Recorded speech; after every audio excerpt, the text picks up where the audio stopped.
자, 여러분, 이번 시간은 그리스 문화에 대해서 이야기할 겁니다. 그리스 문화. 자, 근데 그리스 문화를 하기 전에 선생님이 첫 번째 강의에서 틀렸던 부분에 대해서 잠깐 언급하고 넘어갈게요. 윤하람이라는 후라들놈 새끼가 저한테 지적질을 했는데, 아니 근데 선생님 실수한 거 맞아. 얘들아, 지금 이 영국이라는 이 나라를 보면 여기 지금 국경선이 그려져 있어. 이거 보여요? 국경선 그려져 있는 거? 정확히 말하면 영국은 선생님이 칠하는 부분이 영국이에요. 그러니까 정확히 말하면 영국이라는 말도 잉글랜드를 우리나라 말로 옮긴 거니까 여기가 그레이트 브리튼 왕국이거든요. 대영제국.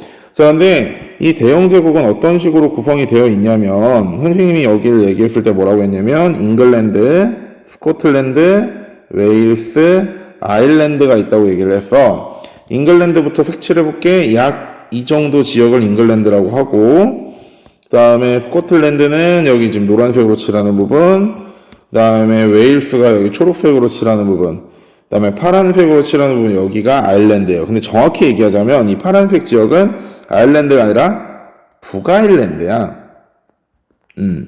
그리고 실제로 여기 선생님이 만약에 핑크색으로 칠하는 이 지역은 아일랜드라는 아예 따로 나와 있는 국가예요.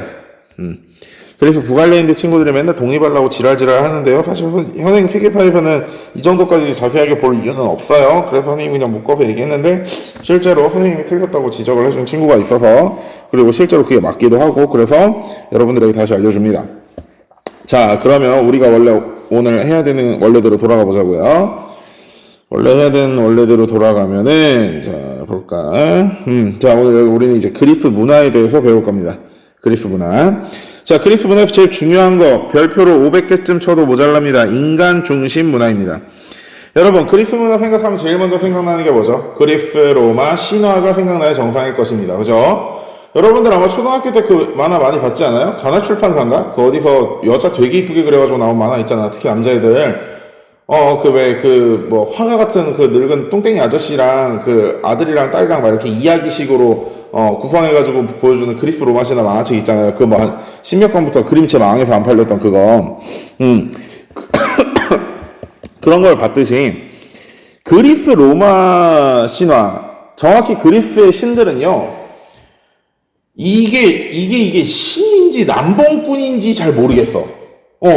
이게 예수님이나 하나님 또는 부처님 막 이런 사람들을 생각해봐. 일반적인 신이라는 사람들을 생각해봐. 야, 예수님이 미안해. 여자 건드려서 뭐 임신시키고 뭐 그거 도망가다가 뭐 소로 변신하고 말로 변신하고, 예수님 마누라도 없지만 예수님 마누라가 막 예수님 쫓아서 막 몽둥이로 두들겨 패고 그 여자 뭐 지옥불에 던지고, 야, 이런 거 성경에서 본 적 있어? 없지. 없잖아. 우리가 알고 있는 예수님, 하나님, 부처님, 뭐 또 누가 있어, 뭐 하여튼 뭐 조라스터 막 이런 사람들은 굉장히 신성하고 굉장히 절제되고 그런 삶을 살면서 사람들에게 어떤 모범이 되고, 인간 사회에 어떠한 그 메시지를 던지는 방법 자체가 경건하고 홀리하다면, 이 새끼들은, 이 그리스에 있는 신들은 거의 홀이죠, 홀. 홀이 뭔지는 영어로 검색해봐. 홀이야, 그냥. 심각해. 근데 이거를 조금 돌려서 얘기하잖아? 그럼 무슨 얘기냐면, 가장 신성하고 가장 존경받아야 될 신조차 우리 인간과 다를 거라고는 수명밖에 없다라는 거야. 즉, 가장 신성하고 홀리해야 사람들조차, 존재조차 인간과 다를 거 없다. 그 말은 인간이 가장 최고다. 인간 중심이 여기에 있습니다. 인간 중심이 가장 중요한 키워드야, 그리스에서는. 자, 그럼 하나하나씩 나가서 볼게요. 자, 우선 미술부터 볼까요? 미술. 자, 그리스 문화의 미술부터 보겠습니다. 자, 그리스 문화의 미술은요, 첫 번째, 조화와 균형을 중시합니다. 조화와 균형. 그래서 대표적으로 파르테논 신전이다. 좀 글씨 오랜만에 쓰는 거 글씨가 좀 꼬인다. 기다려. 파르테논 신전 안에 있던 아테나 여신상 등이 대표적인 그리스의 저기에요. 밑에 가서 한번 보여줄게. 자, 요게 파르테논 신전. 현재 지금 파르테논 신전 모습, 꼬라지가 이렇게 생기지 않았고요. 이거는 3D 모델링으로 복구시켜 놓은 겁니다. 3D 모델링으로. 굉장히 조화와 균형. 누가 봐도 조화와 균형이 존나 있어 보이잖아. 그지? 그 다음에 여기 이게 아테나 여신상이야. 나는 솔직히 여기서는 조화, 균형, 씨발 잘 모르겠어. 좋아? 모르겠어. 진짜 모르겠어. 근데 어쨌든 그렇대. 나도 몰라. 그냥 그렇게 애워. 몰라, 씨. 아니, 파르테논 신전은 조화와 균형이 있잖아, 진짜로. 얘는 뭐가 좋아해? 뭐가 좋아요? 나 모르겠어. 어쨌든, 자, 그렇게 아시면 되고. 자, 그 다음에 역사로 가봅시다, 역사. 그리스의 역사학자로는 유명한 사람이 둘이 있어요. 이 둘은 중요하니까 적어둡시다. 자, 헤로도토스. 그리고 투키디데스. 문제는 요 놈도 역사라는 책을 썼고 요 놈도 역사라는 책을 썼는데 여기 두 개 달라. 얘는 페르시아 전쟁사를 썼어. 즉 페르시아 전쟁을 하던 시기의 역사를 쓰내고 얘는 펠로폰네소스 전쟁을 할 때.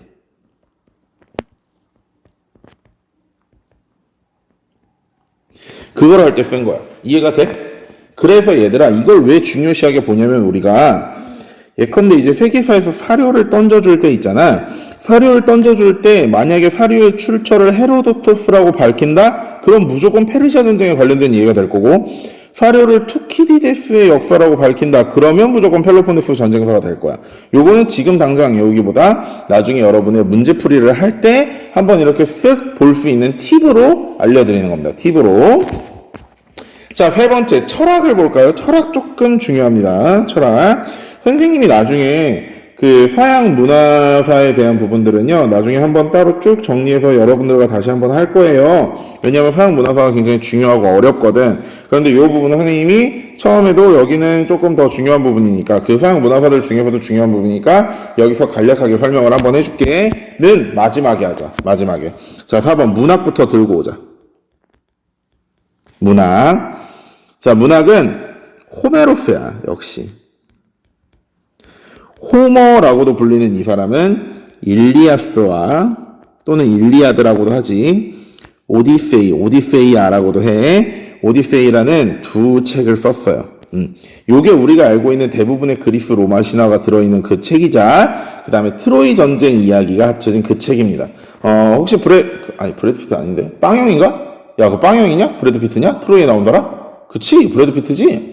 어쨌든 그 사람 나와가지고 막 헬레나랑 막 이렇게 뭐 bunga 하고 막 이렇게 맨날 싸우고 막 이렇게 헥토르랑 싸우고 막 그런 그 영화 있잖아. 트로이라는 영화 한번 괜찮아요. 보세요. 좀 길긴 하지만 고3은 보지 마시고 고2는 뭐 보셔도 됩니다. 어쨌든 호메로스의 일리아드와 오디세이라는 대표적인 그리스의 문학 작품이 있어요. 자, 그러면 마지막으로 이제 철학을 볼게. 자, 철학은 조금 어려운 게 그리스에는 소피스트라는 사람들이 있었습니다.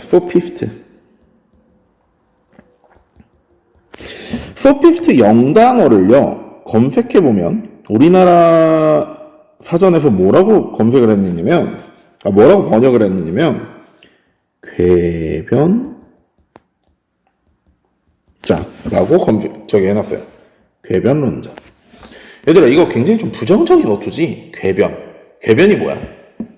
왜 그런 거 있잖아. 선생님이 저기 백경배 선생님, 쌤은 왜 교회를 다니시는데 술을 먹죠? 그러면 예수님이 제일 먼저 일으켰던 기적이 뭔 줄 알아? 가나의 혼인잔치에서 멀쩡한 물을 술로 바꾸셨어. 예수님도 술 뒤지게 좋아해. 그러니까 예수님도 주님이야. 이거 궤변이지, 씨발. 지금 솔직히 교회 다니는 새끼들은 뭐 미친놈 아니야? 이러고 다 웃었을 거 아니야, 지금. 이게 궤변이잖아. 근데 한국의 사전에서 소피스트에 대한 번역을 궤변론자라고 했단 말이야. 근데 정확히 얘기하자면 소피스트 애들은 이 당시 그리스에서 가장 중요한 학문 중에 하나였던 수사, 웅변학과, 논리 이런 것들을 가르치는 거였어. 수사학, 논리학 이런 것들을 가르치는 거였어. 왜냐면 그리스에서는요 실제로 지금 우리나라처럼 법원에서 검사니 변호사니 뭐 법정 대리인을 해줄 수 있는 뭐 회계사니 노무사니 이런 사람들이 있는 게 아니라 어떤 이렇게 소송이나 문제에 휘말렸을 때 자기 자신이 직접 자신의 변호를 하고 나의 무죄를 말로써 내 웅변 기술로서 다른 사람들 청중들에게 이해시키고 그 과정에서 그 사람의 죄의 유무가 결정되는 사회였어. 그렇기 때문에 소피스트들이 가르쳤던 수사학이나 논리학은 그리스 사회에서 굉장히 중요한 학문이었습니다.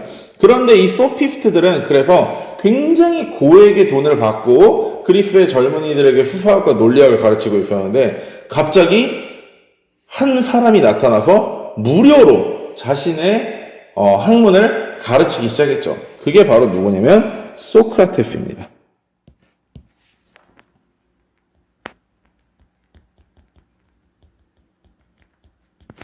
자, 이 소크라테스는 소피스트들과 달리 비싼 돈을 받는 게 아니라 누구든지 지적의 갈증에 빠지고 지식에 목말라 있는 친구들이라면 다 우리 집으로 와서 썰 풀자, 토론하자, 이야기하자라고 해서 정말 수많은 그리스 청년들의 존경을 받고 있었어요. 그러니 소피스트들 입장에서는 씨발 경쟁자도 너무나 강력한 경쟁자가 일어난 겁니다. 그래서 이 소피스트들은 소크라테스를 공격하는데 뭘로 공격을 하냐면, 얘들아, 이 당시 그리스에서는 동성애와 이성애가 둘 다 공존하고 있었어요. 선생님은 동성애를 존나 싫어해.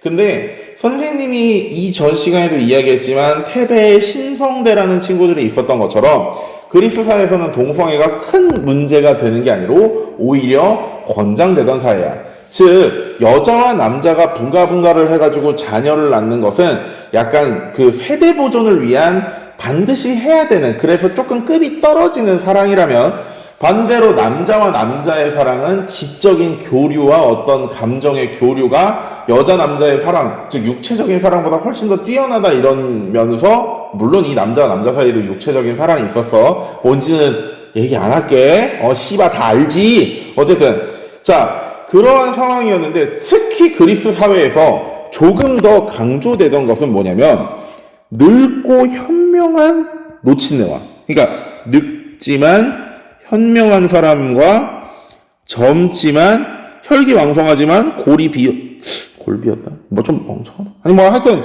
좀 아직 덜 배운 사람, 이런 사람들의 사랑이 굉장히 어떤 그 모범적인 사랑으로 비춰졌단 말이야. 그런데 소크라테스가 그리스 청년들의 너무나 많은 사랑을 받고 그리스 청년들이 자기네 그 소크라테스를 따라다니면서 소피스트들은 졸지에 새가 돼버렸잖아. 그래서 소피스트들은 소크라테스를 이렇게 공격합니다. 어떻게? 풍기 문란이다. 지랄. 자빠졌네. 그치? 지랄하고 자빠졌다. 왜? 소피스트들 역시 지금까지 그러한 사랑을 했어요. 자기네들이 늙고 현명하지만 활발하고 혈기왕성한 젊은 사람들과 동성애를 지금까지 했는데, 오이 씨발 자기네들이 자기 남자들 뺏기니까, 뭔가 되게 이상하긴 한데 자기 남자들 뺏기니까 소크라테스 뺏기니까 소크라테스를 풍기문란으로 매도한 거야. 즉 꼴릴 때 자신들의 주장을 바꿔버린 거지. 그래서 소피스트들은 진리의 상대성이다라고 이야기를 합니다. 실제로 그랬다는 게 아니고 소피스트들은 진리의 상대성을 주장했어. 근데 이 상대성을 애우기가 이게 편하니까, 아이 씨발 지들이 꼴리면 씨발 남자들의 사랑이 존나 존경스러웠다는 거면서 갑자기 뭐 풍기물란 이지랄 떨었다고 바꿨다라고 생각을 하라고. 그래서 소피스트들은 진리의 상대성. 오케이? 자, 소크라테스 입장에서 억울합니다.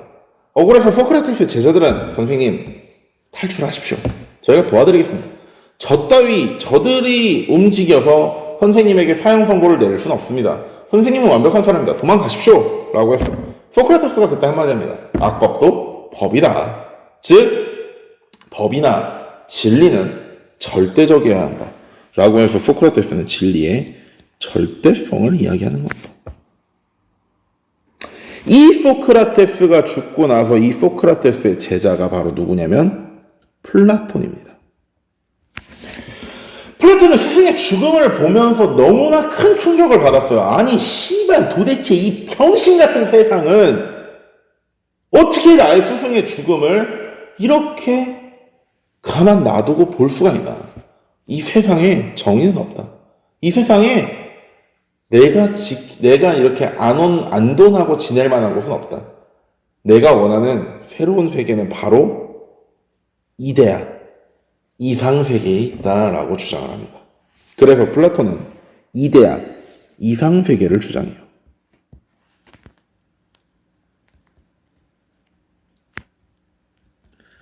그리고 또 하나, 플라톤은 철인 정치를 주장합니다. 철인이 근육댕이가 뻥뻥해가지고 막 3종 철인 경기 이게 아니고, 철인은 철학적으로 완성되어 있는 인간이다, 이런 얘기를 하는 겁니다.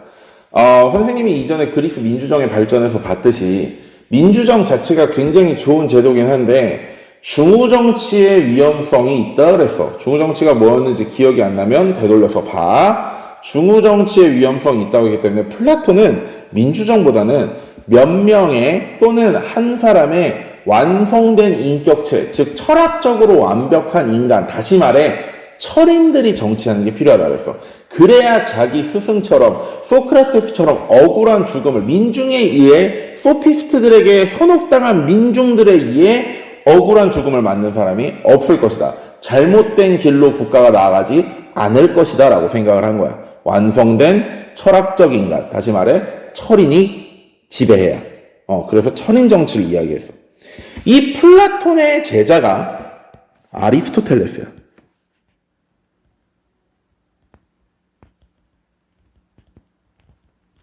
근데 이 아리스토텔레스는 반대로 스승과 좀 달라. 아니, 선생님, 백날 천날 이상 세계 찾으면 뭐 할 겁니까? 현실 세계가 변하지 않는데 현실을 바꿔야 됩니다.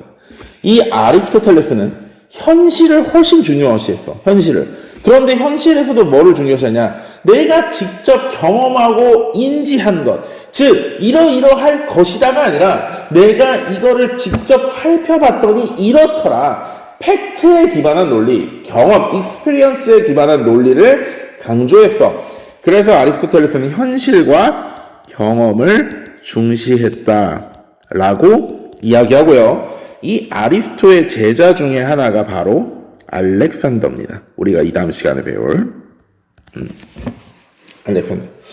교과서에서 보겠지만 이제 교과서에 지금 선생님이 지금 잠깐 깜빡깜빡 하는 게 뭐냐면 그리스 이 아리스토텔레스와 플라톤이 세웠던 학교가 지금 내가 교육과정에서 들어가나 빠졌나 내 지금 기억이 안 나는데 나중에 우리 이거 1단원 끝나고 나면 우리 교과서를 한번 처음부터 읽어보고 혹시 다른 교과서에서 우리 교과서와 조금 다른 서술이 있는가, 동아시아사는 확실히 있어요, 다른 서술이. 그런 거 한번 사전 교과서를 살펴보는 시간에 한 번 더 다룰 수 있으면 다룰게요. 어쨌든 오늘 이 그리스 문화는 여기까지 할 건데 여기서 가장 중요한 건 역시 아무래도 그리스 철학이고, 그리스 철학에서 소피스트의 진리의 상대적, 그 다음에 소크라테스의 진리의 절대성 간의 대결을 한번 기억하고 그 뒤로 이어지는 소크라테스, 플라톤, 아리스토텔레스 삼천재들이 이렇게 이어져 내려왔던 그 학문적 계보도. 그래서 소크라테스는 진리의 절대를 이야기하고 플라톤은 스승을 죽게 만들었던 현실에 실망하여 이상세계를 꿈꾸고 철인정치를 이야기했다면 반대로 아리스토텔레스는 현실과 너무 동떨어져 있는 스승을 비판하여 현실과 경험 중시의 학문을 주장했다. 여기까지 기억하고 있으면 그리스 철학에 대한, 그리스 문화에 대한 이야기를 마무리 지을 수 있을 것 같습니다. 자, 다음 시간에는 알렉산더 제국과 헬레니즘 문화에 대해서 배워볼 겁니다. 여러분 고생 많으셨습니다. 안녕.